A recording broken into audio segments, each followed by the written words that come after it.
अस्सलाम वालेकुम dear students, कैसे हैं आप सब लोग। इंशाल्लाह उम्मीद है खैरियत से होंगे। तो बगैर वक्त ज़ाय किए चलते हैं अपने टॉपिक की तरफ।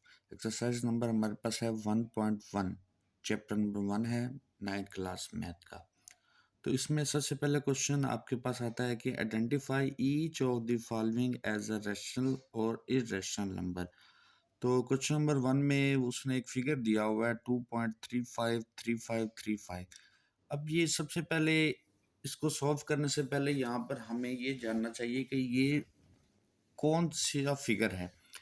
तो ये आप देख रहे हैं इसके साथ है 2.3535, जो कि बार बार एक ही फिगर बार बार दोहराया जा रहा है। तो इसको कहते हैं रिकरिंग डेसिमल। क्या कहते हैं इसको? Recurring decimal. ठीक है। और दूसरी बात इसमें देखनी है कि ये कौन सा है, ये क्या ये टर्मिनेटिंग है कि नॉन टर्मिनेटिंग है। ये टर्मिनेटिंग डेसिमल है। यहाँ पर ये बिल्कुल 5 पर ये एंड हो जाती है, ये कसर, ये फिगर जो है ये 5 पर एंड हो जाती है। तो ये क्या है? टर्मिनेटिंग है। Terminating recurring decimal plus terminating decimal है। Terminating decimal. ठीक है। अच्छा, उसके बाद अब इसको बताना है, हमने बताना है कि ये रैशनल नंबर है कि इरेशनल नंबर है। ऑब्वियसली ये रैशनल नंबर है। हमें रैशनल नंबर की एक सबसे पहले हम रैशनल नंबर देखेंगे क्या है। रैशनल नंबर किसे कहते हैं? रैशनल नंबर वो है अगर रिकरिंग डेसिमल में हो और टर्मिनेटिंग डेसिमल में हो, ये दोनों चीज़ें इसमें पाई जाती हैं, तो ये क्या है? एक रैशनल नंबर है। ठीक है, आपको क्लियर हो गया? रिकरिंग में हो और टर्मिनेटिंग में हो plus rational is equals to recurring decimal plus terminating decimal is equals to rational number. ठीक हो गया। दूसरा क्वेश्चन हमारे पास आता है जी, वो कहता है 0.6 के, ये इसके ऊपर बार आ गया। तो ये बार का मतलब होता है जीरो, ये 0.66666, ये आगे चलता जाता है एंड सो ऑन। ठीक है। अब वो बताना है कि ये क्या है। सबसे पहले तो ये रिकरिंग है। ठीक है। और उसके बाद ये नॉन टर्मिनेटिंग है। क्या है जी? नॉन टर्मिनेटिंग, क्योंकि इसका कुछ लिमिट नहीं है एंड पर, कुछ ये 7 नहीं है, ये 8 नहीं है, ये रिकरिंग है, चलता जाता है, ये इन्फिनिट तक जाता है। ठीक है। तो इसलिए ये क्या है? ये रैशनल नंबर है। अच्छा, अब मैंने पहले आपको बताया था कि रिकरिंग हो और टर्मिनेटिंग हो तो डेसिमल में हो, जैसे कि पहला क्वेश्चन था, तो वो भी रैशनल नंबर कहलाएगा और ये भी एक रैशनल नंबर कहलाएगा। बेशक ये नॉन टर्मिनेटिंग है, ये नॉन टर्मिनेटिंग है,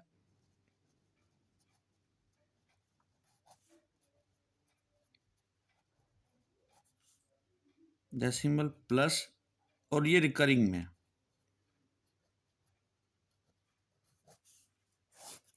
अच्छा, अब नेक्स्ट क्वेश्चन हमारे पास क्वेश्चन नंबर 3 आता है, उसको देखते हैं वो क्या चीज़ है।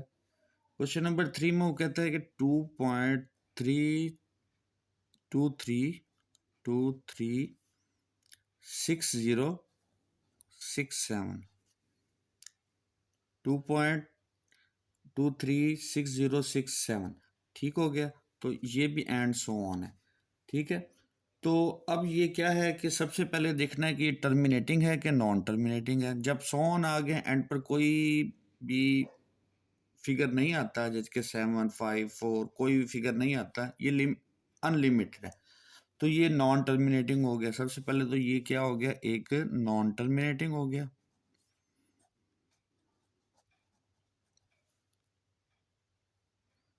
टर्मिनेटिंग। ठीक है। नॉन टर्मिनेटिंग हो गया। और ये एक और बात, ये नॉन रिकरिंग भी है। ये क्या है? नॉन रिकरिंग है। पहले दो क्वेश्चन क्या थे? रिकरिंग डेसिमल में थे, अब ये क्या है? नॉन रिकरिंग में है।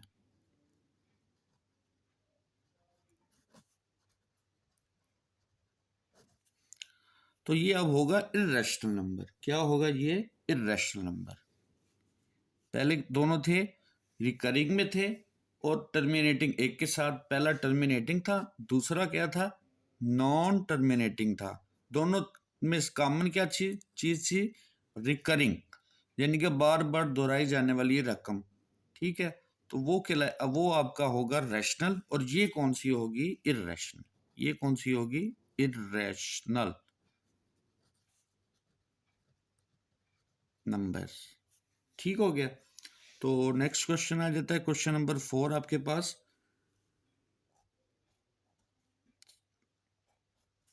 Is a square root.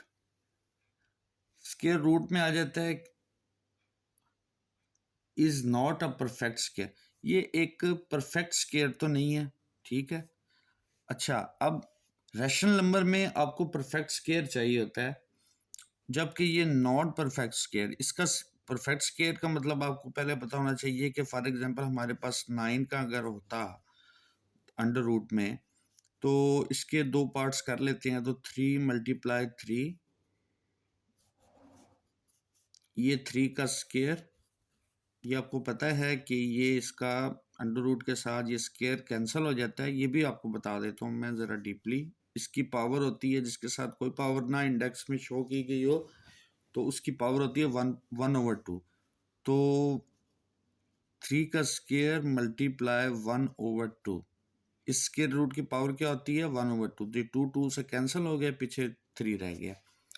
अच्छा, तो ये एक रैशनल नंबर कहलाता है ये, और ये एक प्रॉपर परफेक्ट स्क्वायर है। कौन सा है? प्रॉपर परफेक्ट स्क्वायर है। अच्छा, अब ये 7 है, ये परफेक्ट स्क्वायर नहीं है, तो हम इसको कहेंगे इर्रेशनल नंबर। क्या होगा ये? Irrational number. इसके बाद आ जाता है जी क्वेश्चन नंबर 5, ई। अब ई एक कांस्टेंट है। अब ई एक कांस्टेंट है। अब इसकी एक वैल्यू है जो कि बताई गई है 2.71812 आगे ये बढ़ता जाता है एंड सो ऑन। अच्छा, सबसे पहले हमने देखना ये टर्मिनेटिंग है कि नॉन टर्मिनेटिंग है। ये है नॉन टर्मिनेटिंग। ये एंड पर एंड सो ऑन है, एंड पर कोई लिमिट नहीं है इसकी, तो ये इन्फिनिट में जा रहा है, तो ये क्या होगा? एक नॉन टर्मिनेटिंग होगा। और उसके बाद देखना है कि ये रिकरिंग है कि रिकरिंग नहीं है, नॉन रिकरिंग है। तो ये नॉन रिकरिंग है, इसमें से कोई भी डिजिट आगे डेसिमल के आगे बार बार नहीं दोहराया जा रहा है एक साथ, तो ये नॉन रिकरिंग है। तो आपने पहले देखा था कि नॉन रिकरिंग हो और नॉन टर्मिनेटिंग हो, तो उससे क्या कहते हैं हम? Irrational number is equals to irrational number. Irrational number. इसी तरह क्वेश्चन नंबर 6 में वो कहता है कि पाई। पाई आपको पता है इसकी इसकी वैल्यू होती है 22/7। अगर इसको डेसिमल में लेके जाएं तो ये कुछ बनती है 3.14159, आगे बढ़ता जाता है, ये आगे कुछ और आ जाता है। तो अब इसको देखना है, वही स्टेप देखने हैं, टर्मिनेटिंग है कि नॉन टर्मिनेटिंग। ये क्या है? Non terminating. एंड पर कोई लिमिट, इसमें कोई एंड पर कोई डिजिट नहीं आया, तो ये क्या है? नॉन टर्मिनेटिंग है। और रिकरिंग है कि नहीं है वो देखना है आपने। रिकरिंग भी नहीं है, इसमें से देखो कोई भी डिजिट बार बार सेम सेम नहीं आ रहे, तो ये क्या है? नॉन रिकरिंग डेसिमल्स में आते हैं, तो इस ये भी क्या होगा? इर्रेशनल होगा। ये भी क्या होगा? इर्रेशनल नंबर होगा। इसके बाद आ जाता है जी क्वेश्चन नंबर 7। क्वेश्चन नंबर 7 में वो क्या बोलता है कि 5 + 11 का अंडर रूट। ठीक है। अब 5 तो रैशनल है, +11 ये परफेक्ट स्क्वायर रूट नहीं है, तो ये क्या है? इर्रेशनल है। अच्छा, अगर इर्रेशनल प्लस रैशनल हो, तो वो क्या रैशनल बनेगा? नहीं, वो इर्रेशनल ही रहेगा। ठीक है। ये एक इर्रेशनल अमाउंट है हमारे पास। ये क्या है हमारे पास? इर्रेशनल अमाउंट है। तो अब इसमें क्या होगा? इसको हम फिर लिखेंगे, ये भी ये इरेशनल है, ये रैशनल है। जब दोनों का सम हो जाएगा तो दोनों इरेशनल बन जाएगी। Irrational number. ठीक हो गया। इसके बाद हमारे पास आ जाता है क्वेश्चन नंबर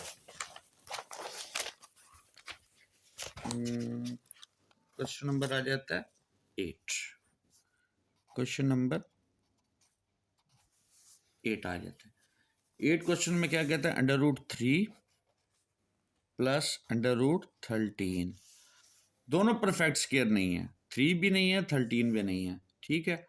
तो ये हमारे पास इर्रेशनल नंबर होगा, देखने से पता लग रहा है।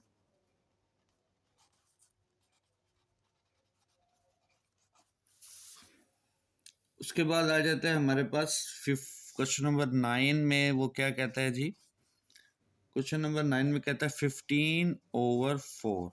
15/4 में अब हमारे पास in the form of P/Q it is a rational number. ये क्या कहलाएगा, हमारे पास एक रैशनल नंबर। वो कैसे है जी, तो इसको डिवाइड करके देख लेते हैं। 15, 4, 4, 3, ये आ गया 3, उसके बाद पॉइंट लगेगा 0, 4 7 28, 2 0 पॉइंट लगा हुआ है 4। इसका आंसर आएगा 3.75। अब इसको देखना, ये टर्मिनेटिंग भी है और ये ख़त्म भी हुआ है कहीं पर। ये एक टर्मिनेटिंग है, ये एक रैशनल नंबर है, ठीक है। ये क्या है, एक रैशनल नंबर है। तो सारे टर्मिनेटिंग जो होंगे वो एक रैशनल नंबर होंगे। नॉन टर्मिनेटिंग में अगर देखा जाए तो जो रिकरिंग में होंगे ना, नॉन टर्मिनेटिंग के साथ जो रिकरिंग होंगे वो भी रैशनल नंबर कहलाएंगे, ठीक है।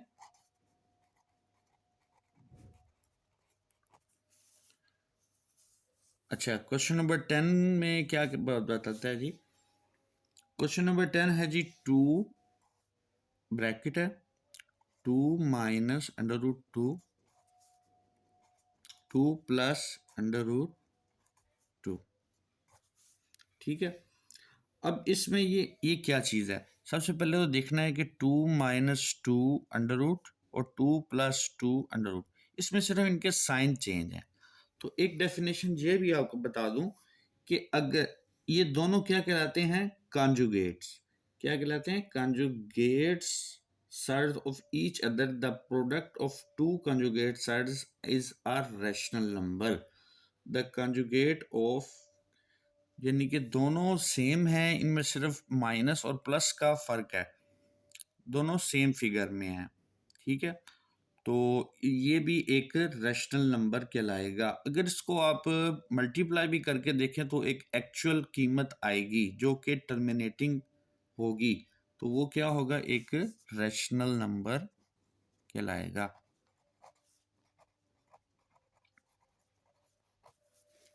ठीक हो गया, बस। तो यहाँ पर हमारी 1.1 कंप्लीट होती है जी। तो अगर वीडियो अच्छी लगी हुई है तो इसको लाइक कर दीजिएगा, शेयर कर दीजिएगा मज़ीद दोस्तों के लिए, मज़ीद स्टूडेंट्स के लिए, और इस चैनल को सब्सक्राइब कर दीजिएगा ताकि मज़ीद वीडियो इस तरह की आप देख सकें, ठीक है। Thank you.